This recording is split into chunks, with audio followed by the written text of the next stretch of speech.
Hello, beautiful people. My name is Emma. And I'm MC. And we are your hosts of the G-Forces podcast. So, this upcoming weekend is the Austrian Grand Prix, and I'm excited for this one. Yeah, no, I definitely think we're getting into, like, the meat and potatoes of most F1 fans. Like, Yeah. we're getting to... And 2 races at Silverstone. Yeah, like we're hitting the... I feel like the big ones, you know, the historic ones. So I'm definitely excited. Yeah, I feel like it's going to be... We're not going to know what's going to happen, as per usual. No one ever knows. Who knows what the weather's going to be like. I have no idea what the weather's like in Austria right now. So, I feel like it's usually much warmer than we expect. I mean, I think it's, like, mild. I think they always think it's more, like, cooler. But, I don't know. Heat waves are hitting the U.S. pretty bad. I feel like I saw something about the U.K. getting really hot, too. Maybe. So, not sure. But, you know, Mother Nature, she's crying. That's a whole nother conversation. And we're motorsport fans, so we're not doing much better for it. Yeah. We won't talk about it. And also, I believe for IndyCar, it's Road America. Mm-hmm. Yeah. We've said this like many times with the last few episodes, but this is our first time like really trying to make sure that we watch as many IndyCar races as we can. And like last weekend last weekend was the Canadian Grand Prix and then the St. Louis I don't know. Grand It had Prix. some long ass name. Yeah, it was the Oval in St. Louis for IndyCar. Yeah. And we didn't even talk about it. I realized when we brought it up at the end of last episode. It hadn't happened yet. Oh, yeah. The Newgarden accident. Oh, yeah. So in the St. Louis race, well, first of all, like kind of just to finish what I was saying, and then we'll get into the Newgarden accident. I feel like when F1's having a really boring weekend, watch IndyCar. Yeah. Do it. It's amazing. It's like, this is why I love racing, because this is insane. It's so much fun. I'm also like, this is the weirdest thing to compare it to, and Emma's gonna be like, I don't see it at all, but just like, go with it. It feels like the same energy as like Bake Off, where it's just like, it seems like everyone's just like a lot more happier, a lot more like chaos, like, whereas F1 just feels like cold and miserable. F1 is MasterChef and IndyCar is Bake Off. Yeah, like it is almost like when you watch IndyCar and then you watch F1 seems almost like clinically clean. Yeah, I see that. But yeah, no, as I'm sure you guys could tell, I'm loving it. It's so much fun. I mean, I think because something happens all the freaking time, it's and so we hard want, to follow. Bad things to happen during a race. It's even just like the cheating scandals, the drama, even things on the that pits. Are said on the radio right now. Apparently, people are pissed off at Nolan Siegel because during the St. Louis race, he called everybody a bunch of idiots, and he's adding them to his longer list of idiots or something like that. And people were like, "This is inappropriate." Bro's like 19 years old. Let him call someone an idiot. Like, yeah. But Joseph Newgarden had a pretty bad crash. It was with Louis Foster. Louis Foster hit the wall on one of the turns in the oval. Yeah, I think he got too high and then just like crashed into the It looked the like wall. just like a light tap, like the side of his car hit the wall, but then he started to spin. And he spun into the lower opposite wall. And there was nowhere for Newgarden to go. Yeah, and so then Newgarden's crash was right into Louis Foster, and he kind of flew over him and flipped over, and thank goodness for the aero screen, because that probably saved his life. Yeah. And he just dragged for a while. And one thing about IndyCar that we've noticed, I mean, F1's pretty on top of stuff, but like their safety marshals, they are there the second the car is done moving in the accident. It is interesting, though, because Pato O'Ward has spoken about it through social media, where, like, the actual circuits and tracks for IndyCar are significantly more dangerous. Like, their safety standards are not to the level. I mean, ovals in themselves create such a, like, safety issue that while the marshals and the stewards are, like, on top of it, the tracks themselves are just, like, significantly more dangerous. Yeah, I would agree with that, honestly. And also, like, especially for ovals, you cannot race an oval in the rain, hence why like, Indy 500, I think it was last year, was delayed, or it might have been this year. There was a bunch of delays for stuff, and when there's an oval race, there's always a delay if there's rain or anything. Do you know if, like, the marshals and stewards travel? Like, if it's the same people at everything, or is, like, F1 where each place I know the safety team travels with them. For some reason, I feel like the marshals and, like, I feel like they travel. Like, it's all one group. Yeah, I'm curious, but I think the flag guy even travels. Oh, man. He takes his job so seriously. He's magic. I mean, go off. It's an art. Yeah, for it him. really is. It looks great. But Joseph Newgarden, he was totally fine in the end. So was Louis Foster. It was a good race. Who ended up? Kyle Kirkwood ended up winning, and there was probably 6 laps. No, not even. There was like 15 laps left to go, and like there was a fight for first already. Yeah. At that point, and there was a few points throughout the race where there were attempts to go like almost 4 cars wide at some of the turns, and it was like, oof, what are you doing? It was a really good race though, and I think there's an IndyCar race this weekend. Yeah, there is. Correct? Yeah, you said Road America. Oh, I thought Road America was next weekend. Next weekend is the same weekend as the Austrian Grand Prix. I don't think there's anything next weekend for IndyCar. I have to double check. It's on the calendar, but I feel like it's the one in New York. I'm not sure. But yeah, like Emma said, if you're finding yourself a little bored by F1, definitely give IndyCar a check out because I could not recommend it more. And it's far more accessible, like, race-wise and cost-wise to attend a race. So, like, our tickets for the IndyCar race will be, like, very transparent with you guys. We have the, like, premium seats area. So there's, like, a section towards the top center of the bleachers we go to the Nashville race where it's considered, like, a premium seat. We're in the top row. And you get there's like a bar and a food station at the top, so you don't have to go all the way down. And those seats, the reason why we got them is because you're able to see the entire track, and you get premium parking with that. So the parking is like right next to everything, so you don't have to walk anywhere, and it's a super fast out of there as well. Which, to be fair, for those that are thinking about going to the Nashville Speedway, it is in the middle of freaking nowhere. It's like the closest thing next to it is like an Amazon warehouse. So there's, like, massive fields of parking. It seems fairly organized. I mean, the days are pretty long. Because we were in the premium parking, I can't say how bad the parking is. I don't think it's that bad. But it's all pretty organized. The roads around it are pretty clear and quiet, and so it makes it pretty easy to get out of. We just like the premium parking because we're lazy and we just roll up. And last year our tickets were far more expensive than they were this year. Because we bought them so late. And then we were able to, because we bought those seats last year, renew them for this year for a much cheaper price and before they went on sale for the public. But also at the race, you can lock in your seats for next year. So you can renew them there. So I think we're going to do that because I think that's even more cheap.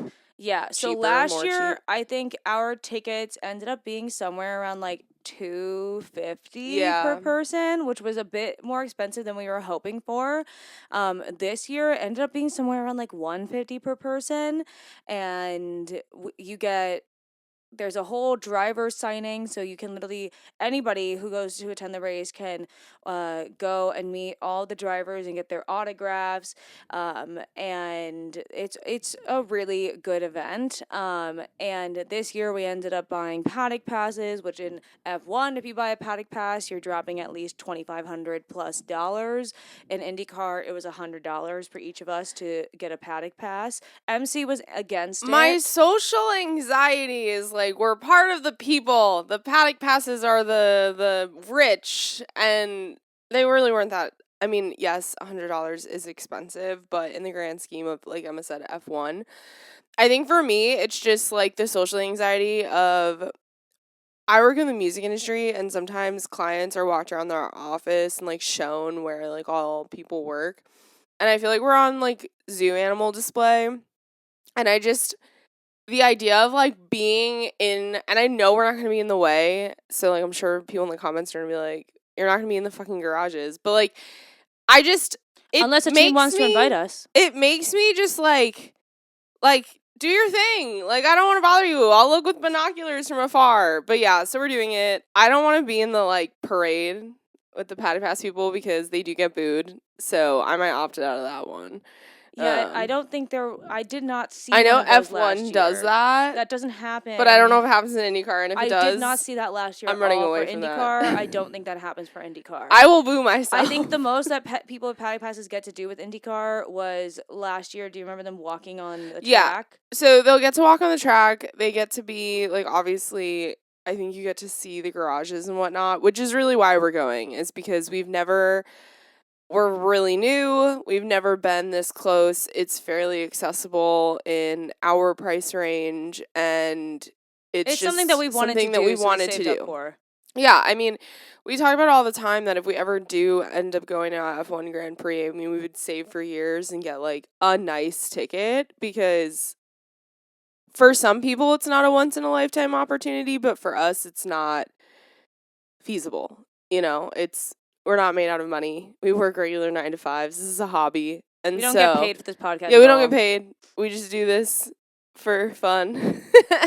But yeah, so I just feel like I don't like being in people's way. So that's my problem. I don't think we are. I'm pretty sure that there's probably rules to what we can do and where we can go. So I don't think we have to worry about that. It just gives, like, tacky American tourists, but I don't know.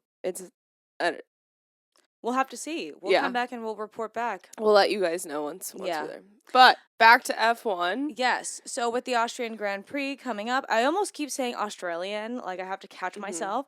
Austrian Grand Prix coming up. We are doing our Get Ready episode. So, MC, who are you going over? So, I think there's only about 16 Austrian drivers. And so, for the next 16 years, you'll get to know every single one of them with us. Niki Lauda, we did last year, so definitely go give that a listen. I was super proud of that episode. Did a lot of research for that. This year, we are going over Gerhard Berger. And I could be wrong, but I think he's, like, I think him and Nikki are the only two Austrians that have won, but I could be wrong. So, yeah. Cool. What about you? So mine's kind of like an amalgamation of things. I started off researching the 1976 Austrian Grand Prix, but then because of some of the things relating into that, because there's not like a huge amount of information on like the race. Usually there's like a race summary that I can review. There's not like a bunch of options for that. But there is the person who ended up winning it, and the team was a big deal. But there's also drama kind of surrounding that race and like that whole season. So kind of going over a little bit of things relating to all of that. And then in our final thoughts, we're going to be talking about a bunch of news things that are going on right now in motorsport. Cool. Yeah. All right.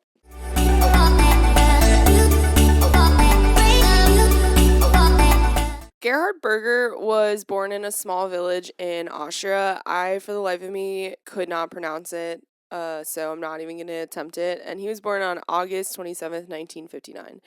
Just so you guys know, he's still alive. There really wasn't much about his childhood online, merely that his dad had a truck company that he would eventually work for as a truck mechanic himself before becoming a driver. I did listen to his interview on the F1 Beyond the Grid podcast, which is a really good listen. They interview drivers, team principals, past drivers, and it's like an hour long, and they just kind of, it's the same guy that does the press conferences for each weekend. I forget, I think his name's Tom. He said he wanted to do karting, but his dad didn't allow it, and he said he didn't start racing until he was 21, which is kind of crazy. It is. I don't really know if he even had much of a karting background. Having worked his way to win multiple races with European Formula 3, Berger would make the move to F1 in 1984. His first team would be the ATS team. This was a German-based team that actually had its last season in F1 in 1984, his debut season. A week after this season ended, he got into a crazy car crash. He was driving home and in the hills of, I don't know if it was Austria or Germany, got rammed into by a drunk driver, and his car went over a cliff and into a river. Apparently, because he wasn't wearing a seatbelt, he went through the back windshield and survived and was laying out on the cliff. In the interview I just talked about, he goes on to say that this is a road that not a lot of people travel on. It's not very busy, but by happenstance, there were 2 German doctors who specialized in back injuries, some say, that immediately knew what was going on, immediately knew how to move him so that he wouldn't die because of the back injuries. He ended up having a broken neck and some damaged bones in his back, but he ended up making a full recovery. That's insane.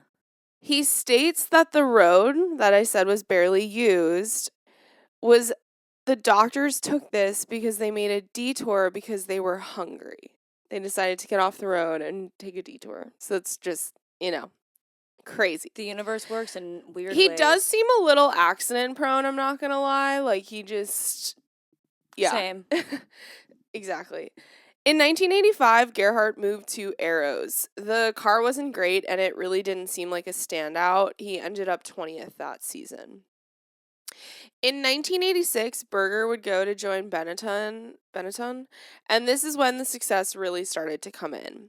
Berger won his first Grand Prix that year in Mexico. He was also driving in touring cars and competing in races like Spa 24 Hours, which actually 1985 and the early 1980s, I was reading up on it. This was when the FIA finally really cracked down on you can't be doing 2 classes of racing like this. And I think there were rules put in place that you had to have more than 24 hours of separation. And at one point he had an F1 race and a grand touring race, one on Saturday, one on Sunday, and how to get special permission, all this jazz. But he was doing touring cars as well. I feel like rules like that make sense, almost well, with it was truck the drivers and pilots and whatnot. You Yeah. cannot be flying if you have just flown for 18 hours or something like that. Yeah. In 1987, Berger signed with Ferrari. Berger was known for his speed and was a sought-after driver. He was he was killing records left and right when it came to speed. Fun fact, he didn't have a manager, so he did all of his negotiations himself. Enzo Ferrari was still alive, so he had to meet with Enzo. Good Lord. In person himself. Can you imagine? Also, I'm pretty sure this was mentioned on the F1 podcast that he might be one of the only drivers that was on the team with Enzo and when Enzo died. So he saw You saw the difference. Yeah. The beginning of this first season with Ferrari started off rough. He would start races off leading or close toward the lead, but then he kept having issues. Eventually, he found his stride and was able to win the Australian and the Japanese Grand Prix. Just an FYI, at this point, he's competing with the likes of Alain Prost and Nigel Mansell. In 1988, Berger was still with Ferrari, but as we all know, McLaren dominated with the driver pairing of Alain Prost and Ayrton Senna. Berger was the only non-McLaren driver that season to win a race, winning the Italian Grand Prix in Monza. Kind of storybook, if I don't say so myself, doing that in a Ferrari, being the only car to win. Yeah. I don't know. It was just damn. And when you look at it, it's crazy because it's Prost, Senna, and then it's Berger. That is crazy. In 1989, Berger was still at Ferrari. At the San Marino Grand Prix in the Tamburello corner, Berger went straight into a wall at almost 180 miles per hour. The wall. The car spun a bunch and eventually caught fire, and it took the rescue crews something like 16 seconds to save him. They were able to get him out, and luckily he came away with minor injuries, including some broken ribs and burns on his hand. Sadly, it is my understanding, and correct me if I'm wrong, you might know it, this I think is the same place where Senna ended up passing himself. This is something that they looked at, actually, and he mentions it in the interview. They looked at it after a few weeks after this accident because he felt that it was going to kill someone. This season as a whole seemed rough. He was only able to finish 3 races that season after accidents and mechanical issues. At the end of this season, it was announced that Alain Prost would be leaving McLaren and joining Ferrari, and Gerhard Berger would be leaving Ferrari and joining McLaren. In 1990, Berger would join Ayrton Senna as a teammate for McLaren. At this point, Senna had already won a world championship in 1988, came in second in 89, and is hungry for more wins. So was Berger, but he just could not match the speed of Senna. Some did say that he was actually performing faster than Prost, but again, it's Senna. Berger would be with McLaren from 1990 to 1992, doing 3 seasons with them. He was only able to achieve victory 3 times in those 3 years. Something that kind of became notorious with Senna and Berger's relationships was pranking. They loved to prank each other. I kind of like that. So, and when I say prank, I mean pranking. So there was one instance where Senna was showing off this like tailored briefcase in his helicopter that they were both in. And he was saying that it was made out of like carbon fiber and it was indestructible. There are helicopters in there. Berger takes the briefcase and throws it out the helicopter. I mean, Senna did say it was indestructible. And yeah, he was like, I just wanted to see if what you were saying was true. There was an incident where I think Berger ended up putting frogs in Senna's bed. And I don't know if this was in retaliation, but then he ended up super gluing all of Berger's credit cards together.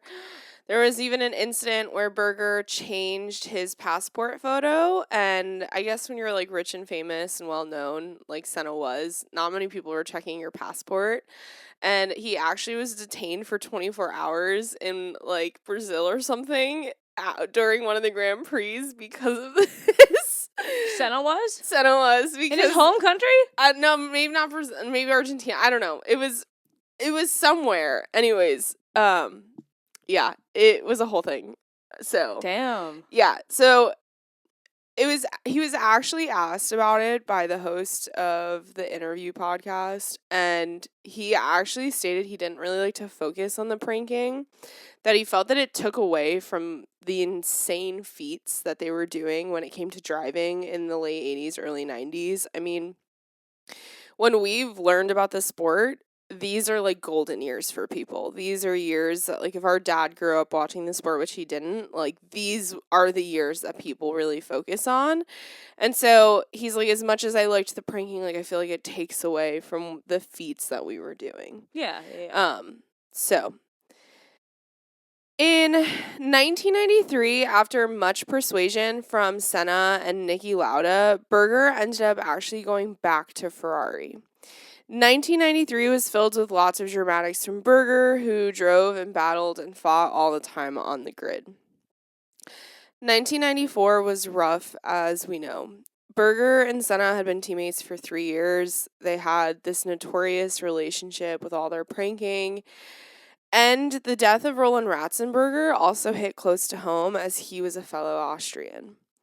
He ended up winning the German Grand Prix that year, which I think was like 5 or 6 races after Senna and Ratzenberger's accidents.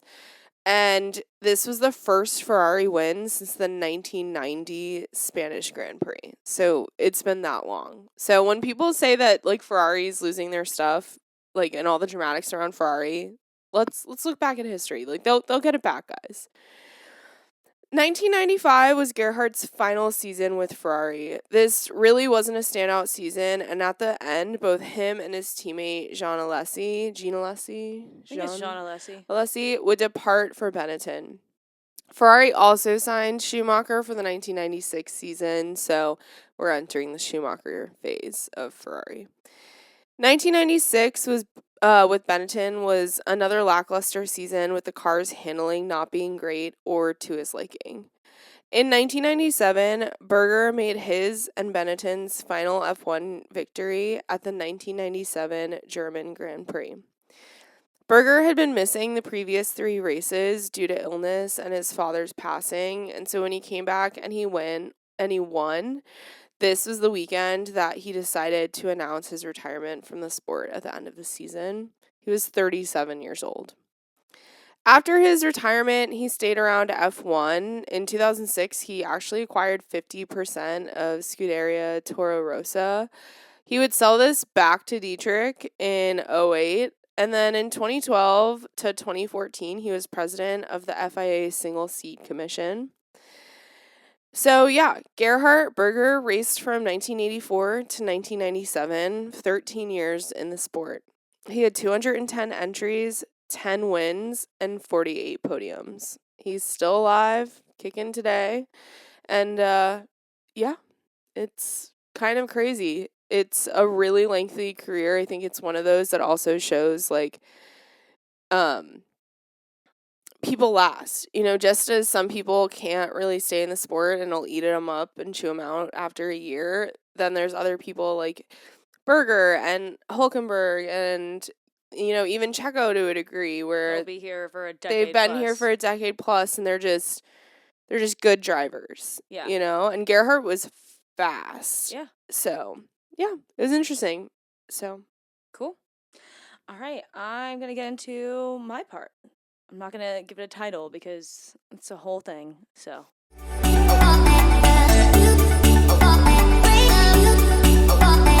Like I said at the beginning, I started off by researching the 1976 Austrian Grand Prix. If you guys didn't know, I did not know this. The Red Bull Ring was not always called the Red Bull Ring. For some reason, I thought that the Red Bull Ring was honestly like a new track that Red Bull just put together. Yeah, so did I. And decided, we're going to call it the Red Bull Ring because we created it. No, it used to be called the Österreich Ring. I think that's the correct pronunciation. I don't speak Austrian, so that's the closest I'm getting to that.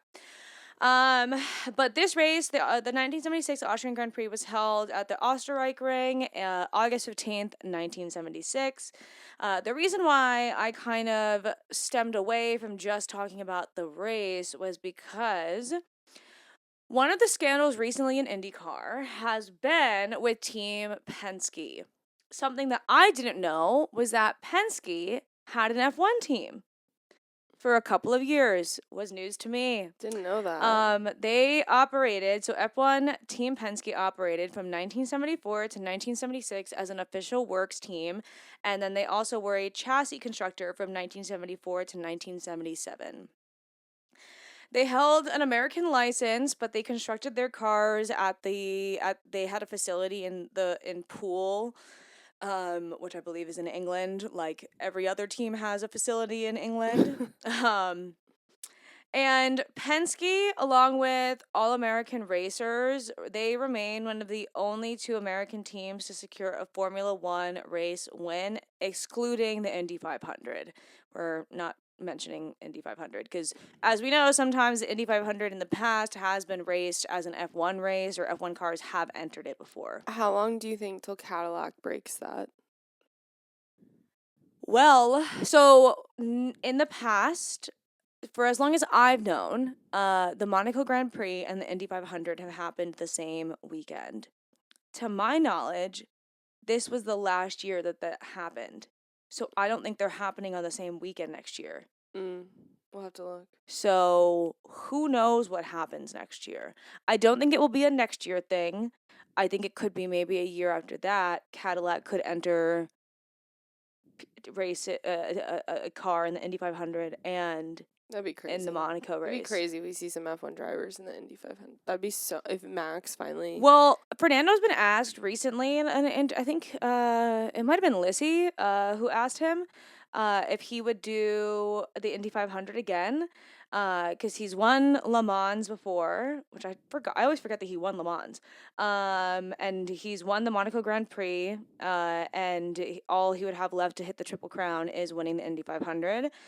In his semi-retirement, as he's had now twice, I think it is, he did race Indy 500 during those time periods, and he was not successful. Yeah. And I think it's really interesting to have somebody like Fernando, like a world champion in F1, race the Indy 500, and you hear their input and how difficult it is. Yeah. So, but yeah, Robert Penske was obviously the founder, and he was also the team principal. One of their main drivers was named Mark Donohue. When we have the next U.S. race, I would like to go over him as a driver. There's a few things that I have here about him, but I don't want to go too much into it because I'd like to do a deeper episode because he's got a large history in motorsport. But his nickname was Captain Nice. He was from New Jersey. And he was a driver and an engineer, and he was known for being able to set up his race car and drive it to victory by himself. Damn. One thing to note, he does have he's passed now, but he did have a degree in mechanical engineering from Brown University. Damn. So he was a very smart guy. Yeah. Hence why he was able to set his car up himself. So, but yeah, we'll do a little bit more on him in another episode in the future. So in 1975, hold on, go back. Mark Donohue, he was the winner of the Indy 500 in 1972. That's one of his big feats. He also was the reason why Penske got their first F1 podium. His death, unfortunately, happened the year prior at the 1975 Austrian Grand Prix. Donohue he was racing in the PC1, which was just what they're calling one of the Penske cars. And he had scrapped it because of issues with it and was driving in a March car. And he actually had a tire failure that caused him to crash into the fence at turn 1. An official at the track ended up passing due to the debris flying from his car in the crash. Donohue seemed fine at first, but had a headache that just got worse and worse. No. He was brought to the hospital the next day and actually fell into a coma and ended up passing due to a cerebral hemorrhage, which is something that, like, honestly, a lot of these drivers and their deaths that we've spoken about in the past, they have been pretty instant, like, on the track, or, like, if they're brought to the hospital, it's not, like, a next day thing, like, if they're brought to the hospital, they're not getting up and walking out of the car, they're brought to the hospital because they're not doing that. Yeah.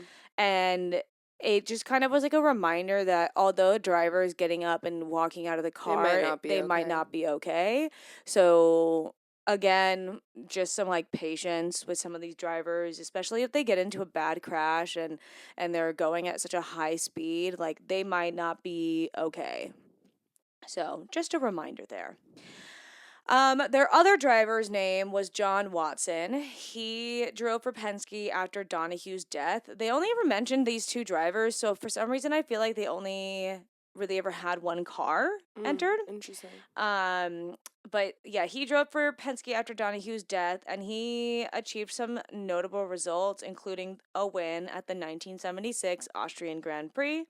And that actually remains the only F1 win for an American team outside of the Indy 500. Two of Penske's main, team members, we'll call them that, employees. Jeff Ferris, who was the chief designer who developed the Penske PC1 through PC4 Formula One cars, and then Heinz Hofer, who was the team manager who played the role in the day-to-day operations and strategic decisions of the team. So kind of now into a little bit more of the race. The race, all I was really able to find on the actual race, because I wasn't even able to find like what happened in qualifying, blah blah blah. There were like 24 or more cars that were no, there were like 30 cars I think entered into qualifying, Jesus. but then not all of them qualified for the race. Okay. This was also about 2 weeks after Niki Lauda had his huge accident at the Nürburgring. So Niki Lauda was still in the hospital, understandably. And because of that, partially because of that, Ferrari decided that they would not be entering the Austrian Grand Prix because James Hunt was reinstated as the winner of the Spanish Grand Prix. So Ferrari was boycotting, yes. There was talk that the race would be canceled because of this, but it went forward nonetheless, and it was far less attended than most other races. I think because you had Niki Lauda, who is Austrian, in the hospital. You have the threat of Ferrari. You don't have Ferrari there. It's a whole thing. 2 locals actually did try to enter the race. Because apparently you can do that. You could. 2 locals tried to enter the race under the OASC Racing Team banner. Their names were Otto Stupacher and Karl Opitzhauser. I think that's correct. Sure. We're going to go with it. Sounds good. But they were refused, actually. Apparently, they just did not have enough experience. They tried to protest this with the teams, and not one team stood behind them. And I'm like, you can't even let them try qualifying. Like their hometown favorite is in the hospital covered in burns. Like, let them try. As of 2024, this remains the last World Championship race that Ferrari did not enter, and the last time an American licensed constructor won an F1 race. So I think that's what that tells me is Ferrari needs to quit, and then Haas will win. This was also the last occasion to date that a female driver would not only qualify but also finish a Grand Prix, with Lella Lombardi qualifying 24th and then finishing 4 laps down in 12th place in Ram Racing. She entered with a Brabham. There were 13 retirements from this race, so technically her coming in 12th place, she wasn't last technically of the cars that finished, but she finished. Yeah. That's more than 13 others did. 13 men did. Yeah, and that 13 does not include the 2 that were not allowed to qualify at all. Poor guys. So that's kind of it for the Grand Prix, because there's not really a lot of information about it. I just feel like this Grand Prix, though, was happening at a time when so much was going on. Yeah, like it was so overshadowed. Like the whole Niki Lauda stuff, and then you have Ferrari, and then you have James Hunt being reinstated as the race winner of the Spanish Grand Prix. Yeah, no one was really focused. Yeah, but it is like a big deal considering the fact that it is the only time an American team has ever won an F1 race. So it is pretty cool and really interesting that Penske had a team that we didn't even know about. Yeah. But at the end of the season, the 1976 season, Penske decided to stop being an F1 team to focus on IndyCar. Yeah. Maybe they need to focus on IndyCar a little bit more. I was just about to say that, actually. Yeah. Yeah. Because I don't know what they're focusing on, but it doesn't seem like it's IndyCar. Yeah. Yeah. I'm curious to see what the drivers do for that drama llama. Yeah, if they stay with the team. Yeah, there's rumors that who is it? That somebody was moving over, like from AJ Foyt to. I'm not sure. I think I saw that too, but I don't know. I can't remember which driver it was. David Malukas. Yeah, no, don't go to Penske. You're doing good right now, my guy. Don't go there. I know that they've won a lot in the past, but It's like Isaac with Red Bull. Just don't. just stay Just safe. Stay safe. Yeah. Okay, we are going to get into our final thoughts. We're going to go over some news. We are going to go talk about some other stuff. Yeah, let's Cool. get into it.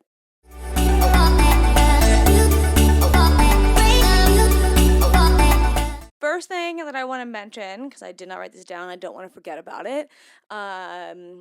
James Vowles has renewed his contract with Williams. Woo! So we've still got our team principal We are for a couple and years. a long extension. All he said was long term. And I'm like, ugh, who knows what love that means? to see it. I'm like, but that means stability is here to stay for Williams, which makes me hopeful for Alex and Carlos. We shall see. I think this is great. Yeah. I think it's a good thing for them. Oh my gosh, hiccups. Okay. The next one is more, it's not a news headline, but it's something that people like figured out on TikTok. So some of you guys might know, MC, I think I've probably mentioned it here and there, the curse of Nico Rosberg. Yeah. So we love Nico Rosberg. He's hysterical. Definitely his facial expressions when he has to be on Sky Sports with Danica Patrick bring me a lot of joy. Bring me joy. I also really love when he has to do the post-race interviews and he has to interview Lewis. Love the tension there. Hysterical to me. But the curse of Nico Rosberg, basically. Nico Rosberg is a witch. No. No, okay. So there's been this thing that's happened many, many times now where Nico Rosberg will be at a track for the race and he will take a selfie in front of someone's garage or like a spot on the track.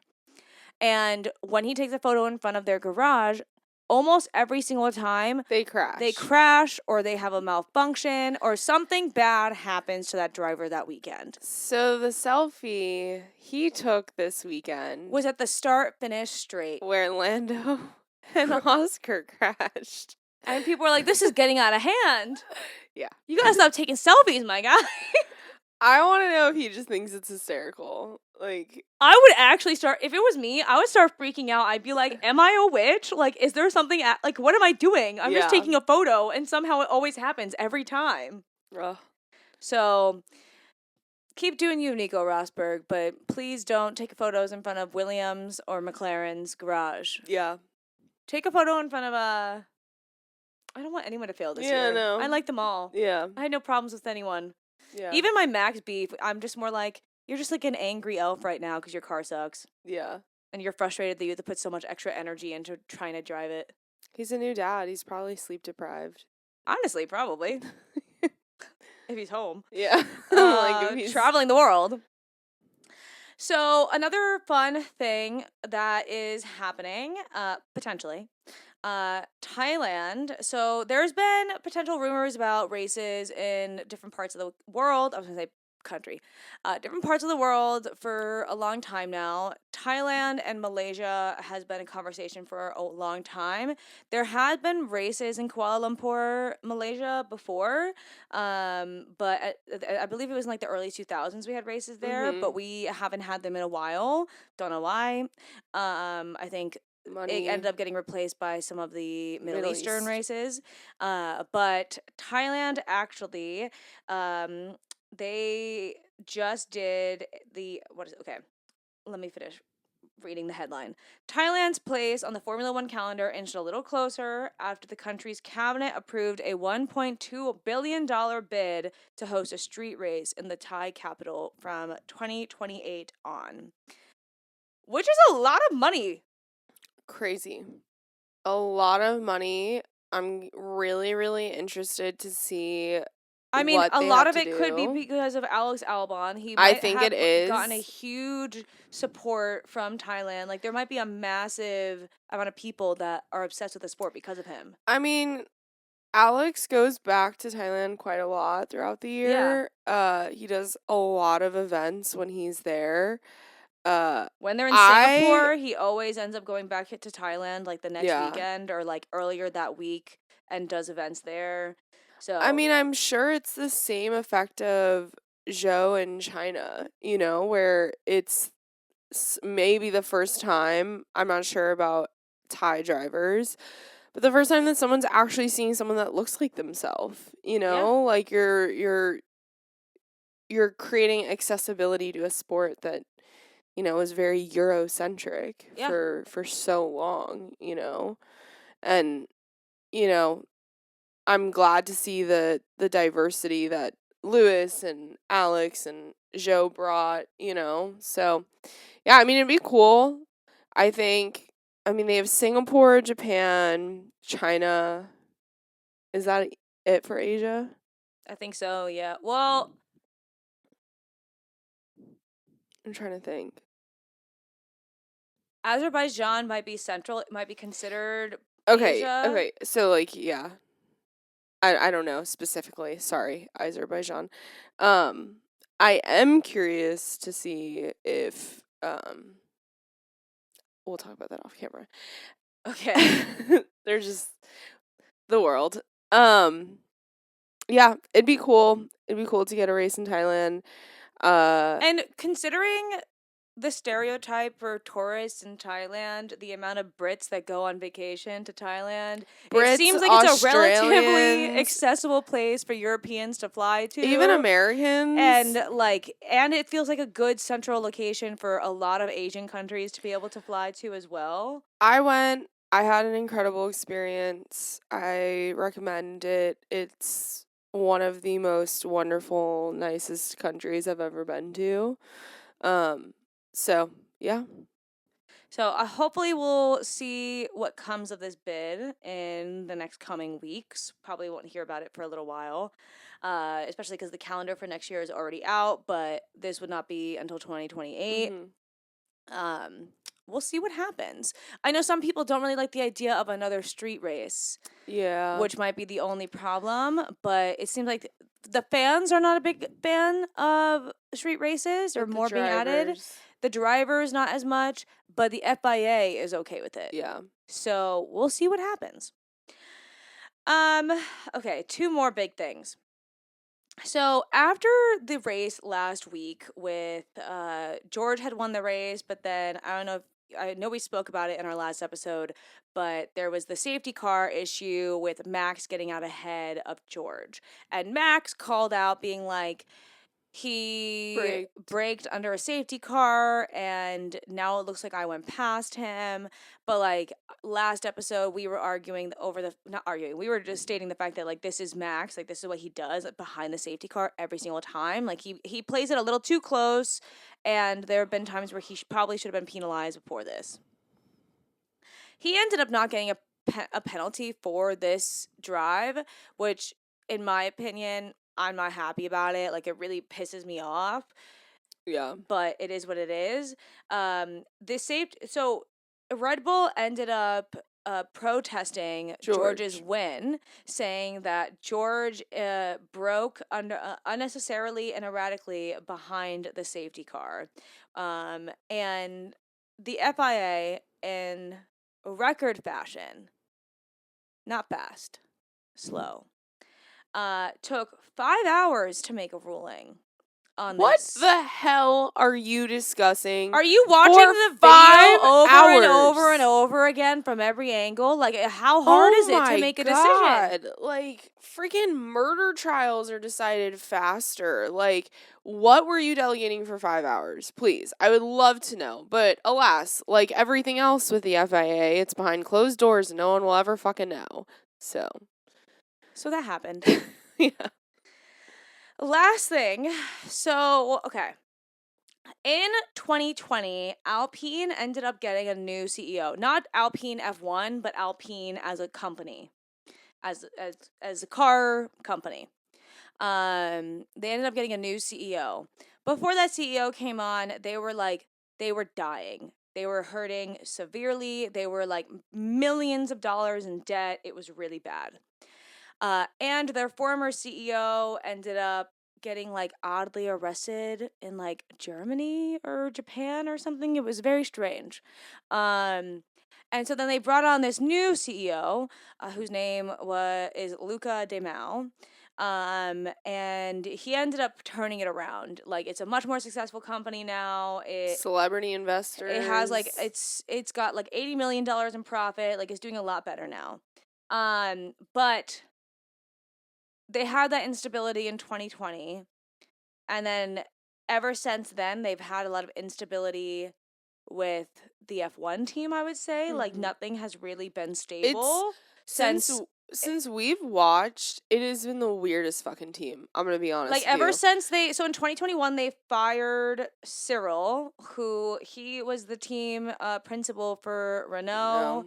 And for that, like, I don't think it was technically Alpine yet. I don't think it became Alpine until 2021. But yeah, that happened. Once they fired him, it's been a shit show ever since. And I don't know how much the CEO has had involvement in the F1 Was Otmar the team principal? Technically, yes. So when we first started watching, he had just been fired, I'm pretty sure. I think he was fired like a few races into us watching. And so, like, we've never seen a normal team. Like, it has truthfully been the weirdest. Like, I don't know. I wouldn't touch it with a 10-foot pole. Like, it is weird. And so, knowing that the guy who ended up helping just the general Alpine company stabilize is now gone, he left on his own. Interesting. Makes me worried for this team as a whole. Because if your parent company cannot be stable, then how is the F1 team going to be stable?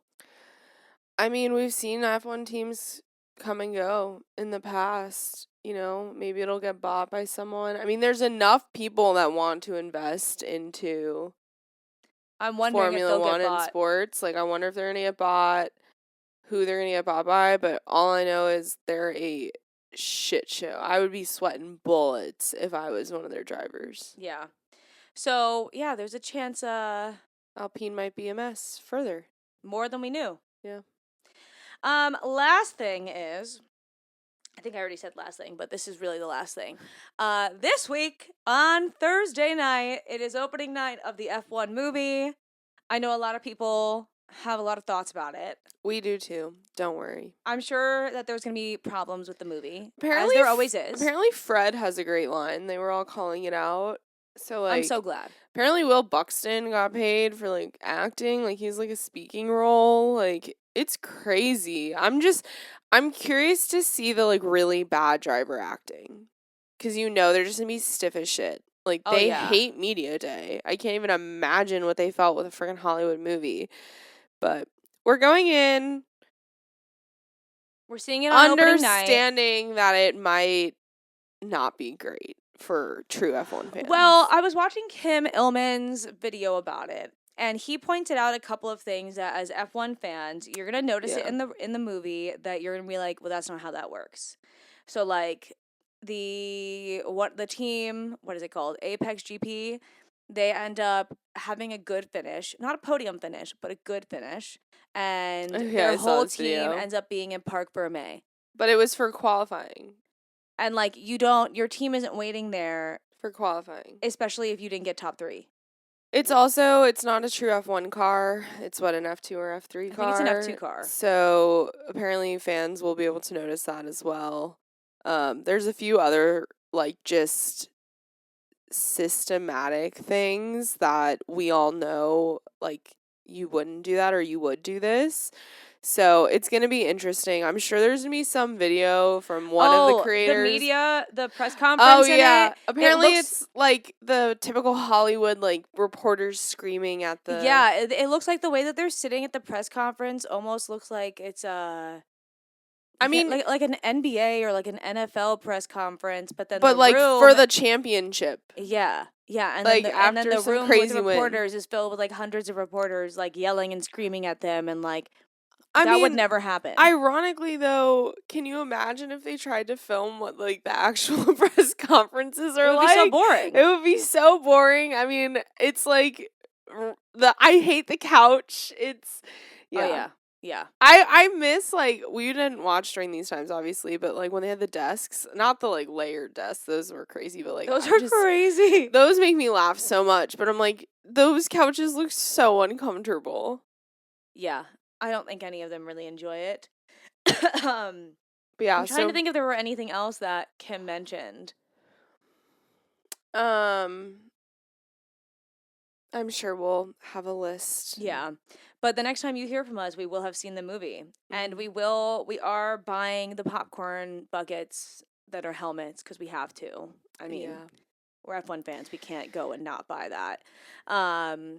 I think go in with an open mind to the movie. I think if you're going to go in and you're going to nitpick everything, then you're just, I don't know, you're being a buzzkill. I think at the end of the day, it's supposed to be just a good old fun movie. Some might say Brad Pitt's fan fiction, but, you know, apparently it's a Lewis movie. did have a good amount of say in this movie in the sense that, like, he would read the script with Damson and Brad, and he would be like, "Yeah, that would never happen," or like, "That's not how that would go." And they did, like, a lot of the people that we all listen to when it comes to the races, they did hire them as experts, as consultants. So just remember that a lot of people that are a part of the F1 community did work on this film.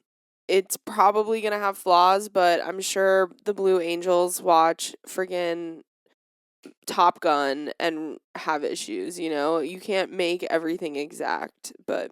We've watched rowing movies and cringe. Oh, terrible. Rowing in any for rowers. form of television, media, movie, whatever you want to call it, it's horrible every single time. Yeah.